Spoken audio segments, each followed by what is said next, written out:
Hey, I'm Tamara Kendacker, and you're listening to The Decibel from the Globe and Mail.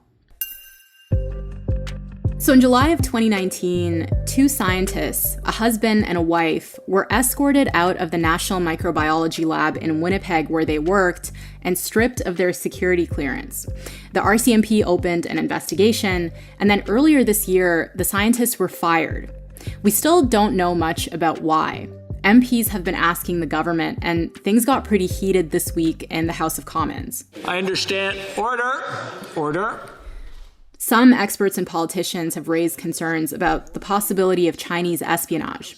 Others have been asking questions about another element of the story, a package that was sent from the Winnipeg lab to the Wuhan Institute of Virology, which you might recognize as the lab at the center of the lab leak theory about the origins of the coronavirus that causes COVID-19. Order. À l'ordre. On Monday, the president of the Public Health Agency of Canada, Ian Stewart, was formally reprimanded by the House for refusing to hand over documents related to the firings. The orders in question called for unredacted versions of all the documents produced by the Health Agency of Canada about the transfer of Ebola and Henpa viruses to Wuhan Institute of Virology in March of 2019. This is the first time a non-MP has been reprimanded like this in over 100 years. There are a lot of unanswered questions about why these scientists were fired, and we'll ask a lot of them today. But this is also a story about government transparency and who gets to decide what information the public has access to. So we'll talk about that too. I think it's really important that members of Parliament be able to know whether there is something here that the government is trying to cover up because they screwed up. We don't know that, do we? Bob Fife is the Globe's Ottawa Bureau Chief, and he's been covering the story from the beginning. That's today on The Decibel.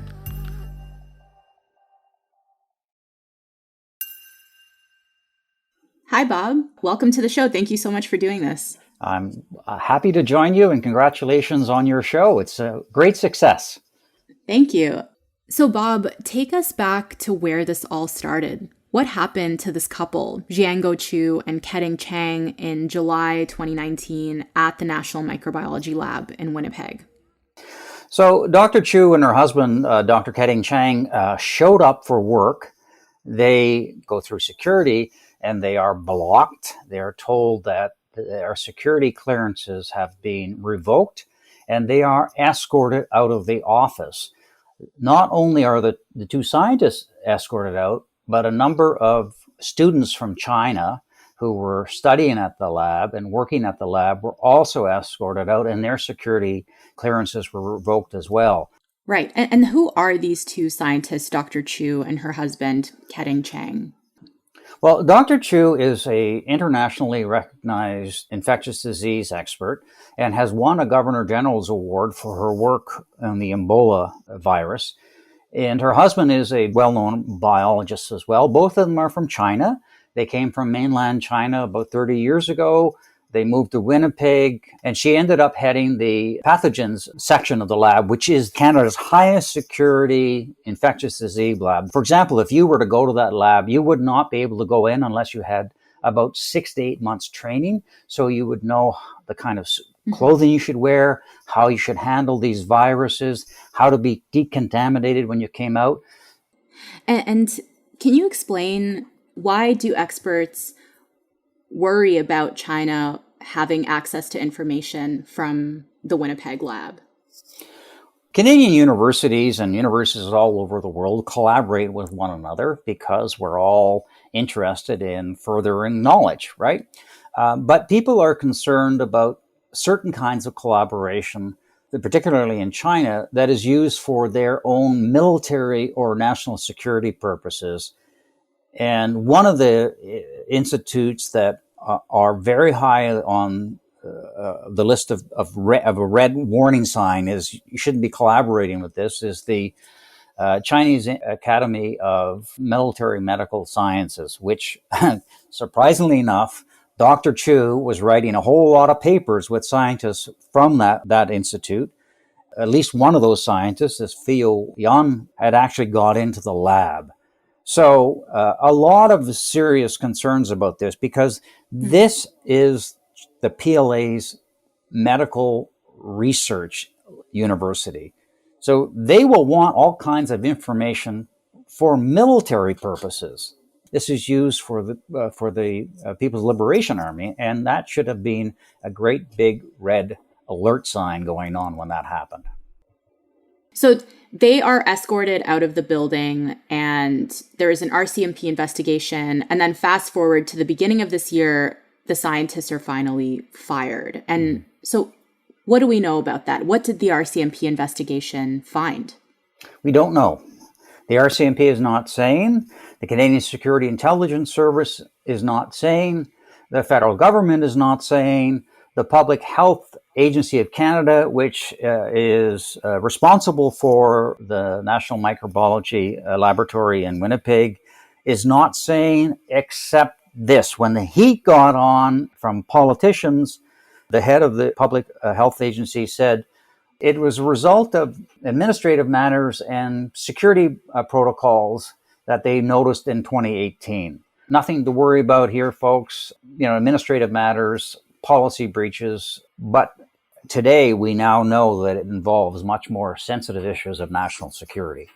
What have you been able to piece together through your reporting about why they were fired?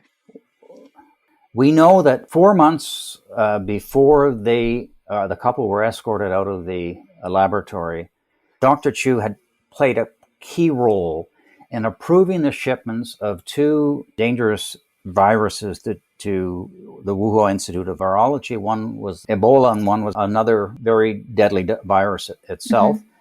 Now, she got approval for that.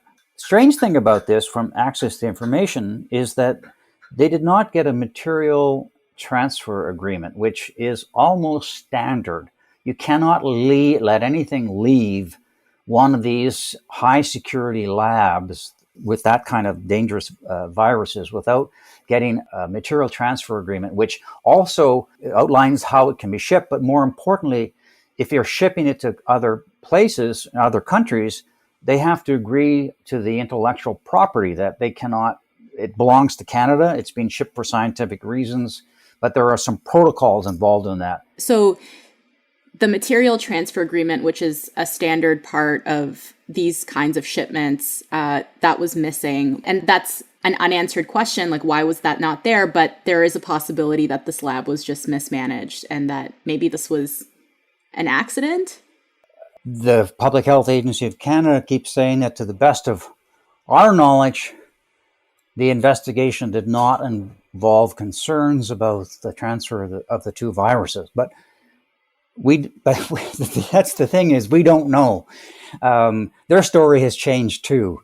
It's changed from nothing to worry about here, folks, to holy hell, we've got a national security crisis here, and we can't let anybody have any information about it because it could threaten the reputation of Canada, threaten reveal sensitive national security secrets, and threaten a criminal investigation. So the storyline has completely changed. Mm-hmm. You also found out that CSIS, which is the Canadian Security Intelligence Service, had advised PHAC to pull the security clearances of these scientists due to national security grounds. So why was CSIS concerned about these scientists, as far as you know? Again, officially, we do not know, because CSIS has refused all comment. Sources have told us that it involved concerns about information that was being transferred to the Wuhan Institute of Virology, and also concerns about the people that Dr. Qiu was talking to in China. Wow, so lots of unanswered questions still. So what has the opposition and Parliament been doing to try and find out why these 2 scientists were fired? I know that this has become a big drama this week. So tell me about what's been happening on that front. The 2 scientists were fired in January, and then in February, the Special House of Commons Committee on Canada-China Relations began asking questions about why these 2 scientists were fired. In the months since then, they've had 4 motions demanding that these documents be released. The government has consistently refused to do so. Mr. Stewart kept saying, there is nothing to see here, folks. This involved simply potential policy breaches on administrative matters. That has been their position until about 10 days ago, when the government changed the tune and said, this involves sensitive issues of national security. We cannot give you these documents. Opposition MPs kept pressing, and then they said, okay, we will turn over these documents to the National Security and Intelligence Committee of Parliamentarians. This is a body of parliamentarians, but appointed by the Prime Minister, answerable to the Prime Minister. He has total control over what can be released to the public. That is not satisfactory to members of Parliament. They said the Canada-China Committee should be the one that looks at those documents, but not just be able to release them to the public, that the House of Commons law clerk would look at the uncensored documents, would be able to determine what was issues of national security and what could be shared with MPs and eventually with the public.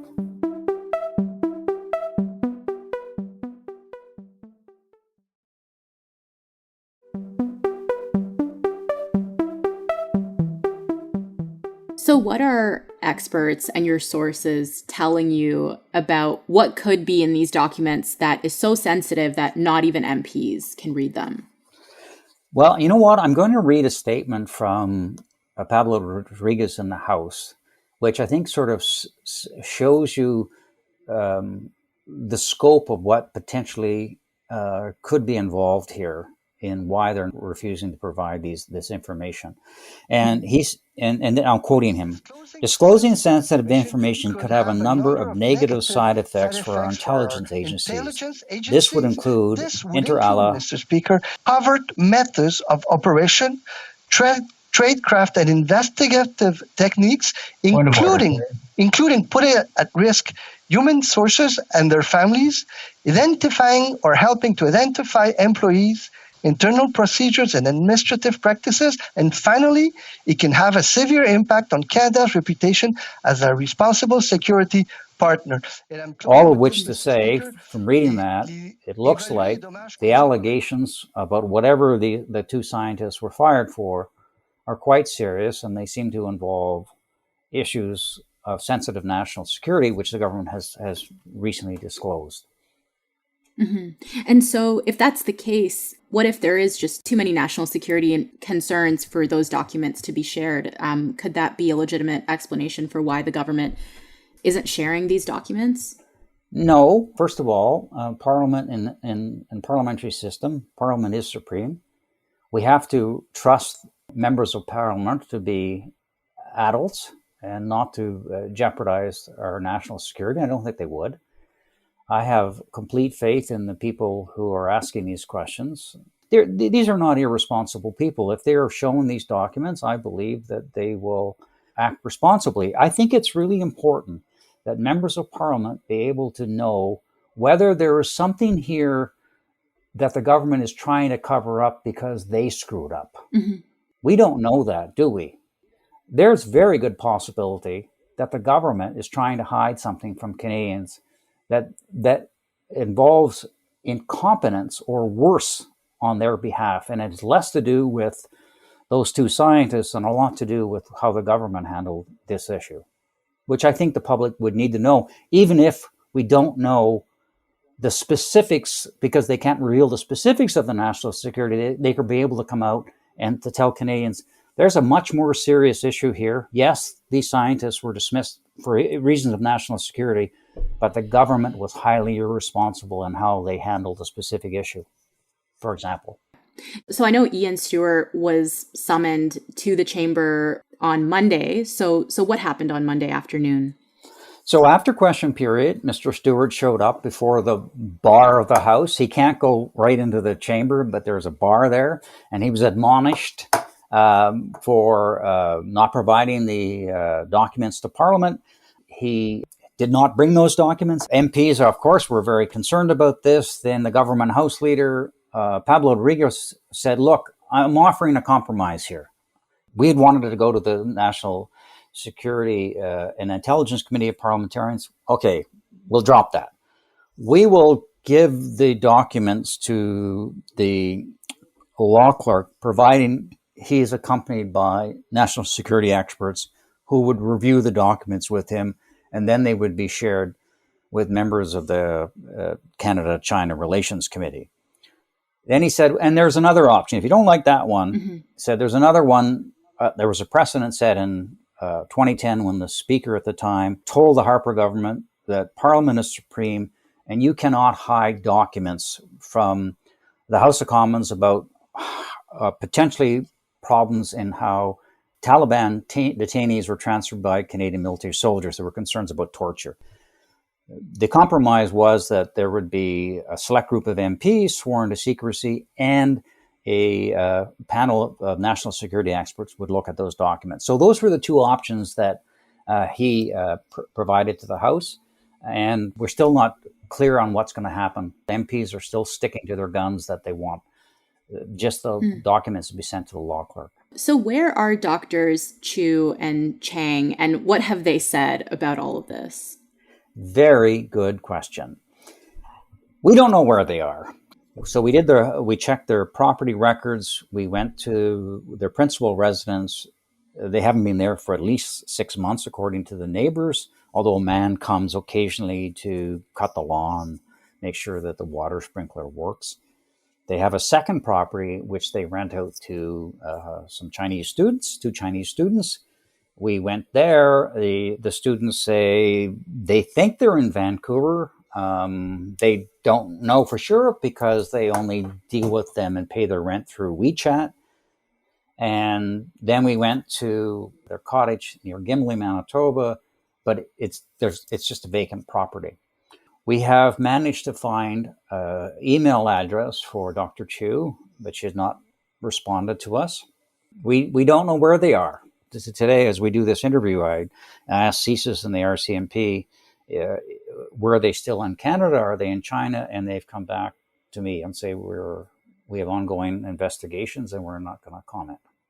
But I guess just for our listeners, just for clarity, I just want to stress that it is possible that there was no spying or anything nefarious that happened here. It's very possible that this was just a mix-up or, an accident. Yes, you're absolutely right. It could be that the two scientists are being the fall persons for government incompetence. That is very possible.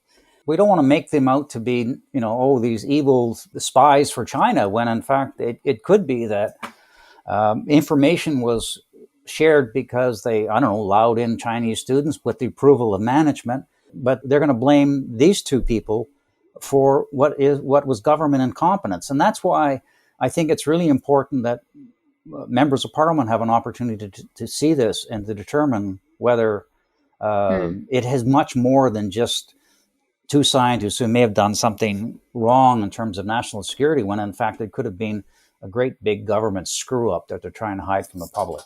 And so now that the story has become so politicized and there's all these processes that are underway, is there any way for us to actually get answers? Is there a way to force that information to come out? No, I think we are getting the answer. We're going to get the answers because Parliament has acted, and or MPs are going to get to the bottom of it. How much the public will know, I'm not quite sure. I'm certainly not going to give up. I'm going to try to find out why they were fired. It involves something that either our allies informed us about, or they found something that was sensitive enough that they had to be, fired and now under criminal investigation. The government doesn't want to talk about it. And if they don't want to talk about it, they say it's because it's such sensitive security issue. So, I've been covering federal politics for 40 years, and it's very heartening to see when members of Parliament stand up and assert the right of Parliament over the executive. And this only rarely happens, and it only happens when there's a minority at Parliament. And because there are more opposition MPs, they're able to make Parliament work the way it should. The government has an obligation to provide these documents to members of Parliament even if there are security restrictions that the public may not find out about. This is the way the parliamentary system should run. And as a longtime observer of Parliament, I was very glad to see this happen. And I hope that the country realizes just how important it is that the government be answerable to the people, not to themselves. And that's it for today. I'm Tamara Kandaker. Our producers are Madeline White and Kasia Mihailovich. David Crosby edits the show. Angela Pacenza is our executive editor. Thanks so much to Bob Fife. You can find more of his work at theglobeandmail.com, and you can follow him on Twitter at Robert Fife. And just before we let you go, I wanted to let you know about a live digital event coming up on Thursday, June 24th. It's about the workforce of the future. Our careers editor, Stephanie Chan, is going to be speaking with two experts about what skills and knowledge are going to help you succeed in the economy emerging post-pandemic. You can sign up for free at tgam.ca/events. Check it out. Again, that's tgam.ca/events. Thanks so much for listening, and I'll talk to you tomorrow.